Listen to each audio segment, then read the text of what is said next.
2003ರಲ್ಲಿ Ajay Rao excuse me ಸಿನಿಮಾದಲ್ಲಿ ನೋಡಿದಂಥ ಅಜಯ್ ರಾವ್ಗೂ ಅಥವಾ ಪಾರ್ಟ್ನರ್ 2026ಅಲ್ಲಿ ಬರ್ತಕ್ಕಂಥ ಅಜಯ್ ರಾವ್ಗೂ ಏನು ವ್ಯತ್ಯಾಸ? ಇಲ್ಲ, ಸೇಮ್ ಎಫರ್ಟ್ ಇದೆ ಸರ್, ಸೇಮ್ ಎಫರ್ಟ್ ಇದೆ, ಸೇಮ್ ಡೆಡಿಕೇಶನ್ ಇದೆ.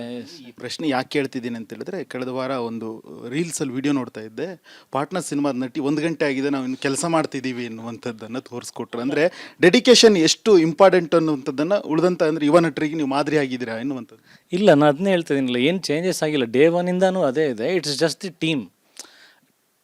ಈಗ ನಾವೇನು ಕಾಂಟ್ರಿಬ್ಯೂಟ್ ಮಾಡಬೇಕಂತ ಇದ್ದೀವೋ ಅದ್ರ ಟೀಮಲ್ಲಿ ಕೂಡ ಅದೇ ಸೇಮ್ ವೇವ್ ಲೆಂತ್ ಇದ್ದಾಗ, ಸೇಮ್ ಫ್ರೀಕ್ವೆನ್ಸಿಗಳು ಮ್ಯಾಚ್ ಆದಾಗ ನಿಮಗೆ ಹಂಗೆ ವಂಡರ್ಸ್ ಆಗುತ್ತೆ, ಮ್ಯಾಜಿಕ್ ಕ್ರಿಯೇಟ್ ಆಗ್ತವೆ. ನಿಮಗೆ ನೋಡೋದಕ್ಕೆಲ್ಲ ಲೈವ್ಲಿಯಾಗಿ ಎಲ್ಲರೂ ಒಟ್ಟಿಗೆ ಇದ್ದಾರಪ್ಪ ಅಂತ ಅನಿಸುತ್ತೆ. ನಾವು ಒಬ್ಬರೇ ಹಂಗಿದ್ದು ಯಾರು ರಿಸೀವಿಂಗ್ ಎಂಡಲ್ಲಿ ಇಲ್ಲ ಅಂತಂದಾಗ ನಿಮಗೆ ನಮ್ಮ ಡೆಡಿಕೇಶನು ಗೊತ್ತಾಗಲ್ಲ, ಆ ಸಿನಿಮಾನೂ ಸಕ್ಸಸ್ ಆಗಲ್ಲ, ಏನು ಮಾಡೇ ಇಲ್ಲ ಅಂತ ಅನಿಸುತ್ತೆ. ಇಟ್ಸ್ ಆಲ್ ದಿ ಅಂದರೆ ಒಬ್ಬರಿಂದ ಅಲ್ಲ, ಎಲ್ಲರೂ ಫ್ರೀಕ್ವೆನ್ಸಿಗಳು ಮ್ಯಾಚ್ ಆದಾಗ ನಿಮಗೆ ಆ ಥರದ್ದು ಮ್ಯಾಜಿಕ್ಸ್ ಕಾಣಿಸೋದು ಅಷ್ಟೇ. ಈ ಸಿನಿಮಾ ಎಲ್ಲೆಲ್ಲಿ ಶೂಟ್ ಆಗಿದೆ, ಎಷ್ಟು ದಿನಗಳ ಕಾಲ ಆಗಿದೆ, ನಡೆದಿದೆ? ಎಷ್ಟು ದಿನ ನಾನು ಫ್ರ್ಯಾಂಕ್ಲಿ ಲೆಕ್ಕ ಹಾಕಿಲ್ಲ, ಬಟ್ ಆಲ್ಮೋಸ್ಟ್ 1 ವರ್ಷ ನಾವು ವರ್ಕ್ ಮಾಡಿದ್ದೀವಿ. ಲಾಸ್ಟ್ ಇಯರ್ ಕಂಪ್ಲೀಟಾಗಿ ವರ್ಕ್ ಮಾಡಿದ್ದೀವಿ ಈ ಸಿನಿಮಾಗೋಸ್ಕರ.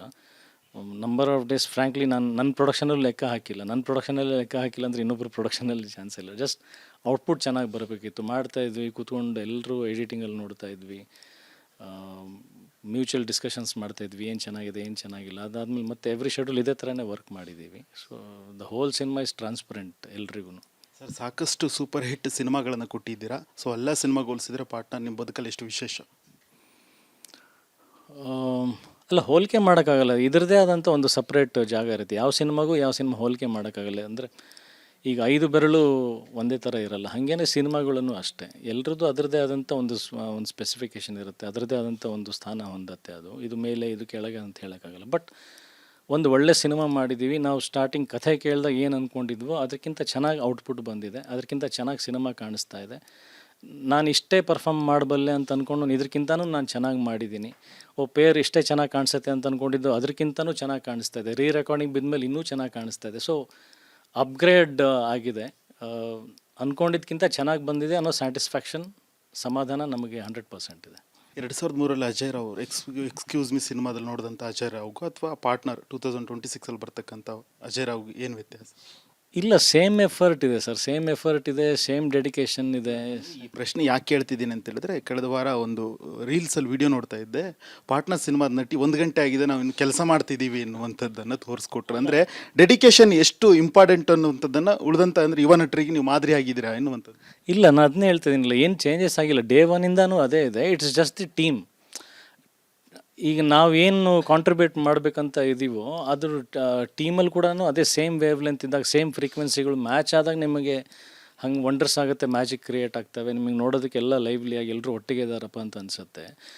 ನಾವು ಒಬ್ಬರೇ ಹಂಗಿದ್ದು ಯಾರು ರಿಸೀವಿಂಗ್ ಎಂಡಲ್ಲಿ ಇಲ್ಲ ಅಂತಂದಾಗ ನಿಮಗೆ ನಮ್ಮ ಡೆಡಿಕೇಶನು ಗೊತ್ತಾಗಲ್ಲ, ಆ ಸಿನಿಮಾನೂ ಸಕ್ಸಸ್ ಆಗಲ್ಲ, ಏನು ಮಾಡೇ ಇಲ್ಲ ಅಂತ ಅನಿಸುತ್ತೆ. ಇಟ್ಸ್ ಆಲ್ ದಿ ಅಂದರೆ ಒಬ್ಬರಿಂದ ಅಲ್ಲ, ಎಲ್ಲರೂ ಫ್ರೀಕ್ವೆನ್ಸಿಗಳು ಮ್ಯಾಚ್ ಆದಾಗ ನಿಮಗೆ ಆ ಥರದ್ದು ಮ್ಯಾಜಿಕ್ಸ್ ಕಾಣಿಸೋದು ಅಷ್ಟೇ. ಈ ಸಿನಿಮಾ ಎಲ್ಲೆಲ್ಲಿ ಶೂಟ್ ಆಗಿದೆ, ಎಷ್ಟು ದಿನಗಳ ಕಾಲ ಆಗಿದೆ, ನಡೆದಿದೆ? ಎಷ್ಟು ದಿನ ನಾನು ಫ್ರ್ಯಾಂಕ್ಲಿ ಲೆಕ್ಕ ಹಾಕಿಲ್ಲ, ಬಟ್ ಆಲ್ಮೋಸ್ಟ್ 1 ವರ್ಷ ನಾವು ವರ್ಕ್ ಮಾಡಿದ್ದೀವಿ. ಲಾಸ್ಟ್ ಇಯರ್ ಕಂಪ್ಲೀಟಾಗಿ ವರ್ಕ್ ಮಾಡಿದ್ದೀವಿ ಈ ಸಿನಿಮಾಗೋಸ್ಕರ. ನಂಬರ್ ಆಫ್ ಡೇಸ್ ಫ್ರ್ಯಾಂಕ್ಲಿ ನನ್ನ ಪ್ರೊಡಕ್ಷನಲ್ಲಿ ಲೆಕ್ಕ ಹಾಕಿಲ್ಲ. ನನ್ನ ಪ್ರೊಡಕ್ಷನಲ್ಲಿ ಲೆಕ್ಕ ಹಾಕಿಲ್ಲ ಅಂದರೆ ಇನ್ನೊಬ್ಬರು ಪ್ರೊಡಕ್ಷನಲ್ಲಿ ಚಾನ್ಸ್ ಇಲ್ಲ. ಜಸ್ಟ್ ಔಟ್ಪುಟ್ ಚೆನ್ನಾಗಿ ಬರಬೇಕಿತ್ತು, ಮಾಡ್ತಾಯಿದ್ವಿ, ಕೂತ್ಕೊಂಡು ಎಲ್ಲರೂ ಎಡಿಟಿಂಗಲ್ಲಿ ನೋಡ್ತಾ ಇದ್ವಿ, ಮ್ಯೂಚುವಲ್ ಡಿಸ್ಕಷನ್ಸ್ ಮಾಡ್ತಾಯಿದ್ವಿ, ಏನು ಚೆನ್ನಾಗಿದೆ ಏನು ಚೆನ್ನಾಗಿಲ್ಲ. ಅದಾದಮೇಲೆ ಮತ್ತೆ ಎವ್ರಿ ಶೆಡ್ಯೂಲ್ ಇದೇ ಥರನೇ ವರ್ಕ್ ಮಾಡಿದ್ದೀವಿ. So the whole cinema is transparent ಎಲ್ರಿಗೂ. ಸರ್, ಸಾಕಷ್ಟು ಸೂಪರ್ ಹಿಟ್ ಸಿನಿಮಾಗಳನ್ನು ಕೊಟ್ಟಿದ್ದೀರಾ. ಸೊ ಎಲ್ಲ ಸಿನಿಮಾಗೆ ಹೋಲಿಸಿದ್ರೆ ಪಾರ್ಟ್ನರ್ ನಿಮ್ಮ ಬದುಕಲ್ಲಿ ಎಷ್ಟು ವಿಶೇಷ? ಅಲ್ಲ, ಹೋಲಿಕೆ ಮಾಡೋಕ್ಕಾಗಲ್ಲ, ಇದರದೇ ಆದಂಥ ಒಂದು ಸಪ್ರೇಟ್ ಜಾಗ ಇರುತ್ತೆ. ಯಾವ ಸಿನಿಮಾಗೂ ಯಾವ ಸಿನಿಮಾ ಹೋಲಿಕೆ ಮಾಡೋಕ್ಕಾಗಲ್ಲ. ಅಂದರೆ ಈಗ 5 ಬೆರಳು ಒಂದೇ ಥರ ಇರಲ್ಲ, ಹಾಗೇನೆ ಸಿನಿಮಾಗಳನ್ನು ಅಷ್ಟೇ. ಎಲ್ಲರದ್ದು ಅದರದ್ದೇ ಆದಂಥ ಒಂದು ಸ್ಪೆಸಿಫಿಕೇಷನ್ ಇರುತ್ತೆ, ಅದರದ್ದೇ ಆದಂಥ ಒಂದು ಸ್ಥಾನ ಹೊಂದತ್ತೆ. ಅದು ಇದು ಮೇಲೆ ಇದು ಕೆಳಗೆ ಅಂತ ಹೇಳೋಕ್ಕಾಗಲ್ಲ. ಬಟ್ ಒಂದು ಒಳ್ಳೆ ಸಿನಿಮಾ ಮಾಡಿದ್ದೀವಿ. ನಾವು ಸ್ಟಾರ್ಟಿಂಗ್ ಕಥೆ ಕೇಳಿದಾಗ ಏನು ಅಂದ್ಕೊಂಡಿದ್ವೋ ಅದಕ್ಕಿಂತ ಚೆನ್ನಾಗಿ ಔಟ್ಪುಟ್ ಬಂದಿದೆ, ಅದಕ್ಕಿಂತ ಚೆನ್ನಾಗಿ ಸಿನಿಮಾ ಕಾಣಿಸ್ತಾ ಇದೆ. ನಾನು ಇಷ್ಟೇ ಪರ್ಫಾರ್ಮ್ ಮಾಡಬಲ್ಲೆ ಅಂತ ಅಂದ್ಕೊಂಡು ಇದಕ್ಕಿಂತನೂ ನಾನು ಚೆನ್ನಾಗಿ ಮಾಡಿದ್ದೀನಿ. ಪೇರ್ ಇಷ್ಟೇ ಚೆನ್ನಾಗಿ ಕಾಣಿಸುತ್ತೆ ಅಂತ ಅಂದ್ಕೊಂಡಿದ್ದು ಅದಕ್ಕಿಂತನೂ ಚೆನ್ನಾಗಿ ಕಾಣಿಸ್ತಾ ಇದೆ. ರೀ ರೆಕಾರ್ಡಿಂಗ್ ಬಿದ್ಮೇಲೆ ಇನ್ನೂ ಚೆನ್ನಾಗಿ ಕಾಣಿಸ್ತಾ ಇದೆ. ಸೊ ಅಪ್ಗ್ರೇಡ್ ಆಗಿದೆ, ಅಂದ್ಕೊಂಡಿದ್ದಕ್ಕಿಂತ ಚೆನ್ನಾಗಿ ಬಂದಿದೆ ಅನ್ನೋ ಸ್ಯಾಟಿಸ್ಫ್ಯಾಕ್ಷನ್, ಸಮಾಧಾನ ನಮಗೆ 100% ಇದೆ.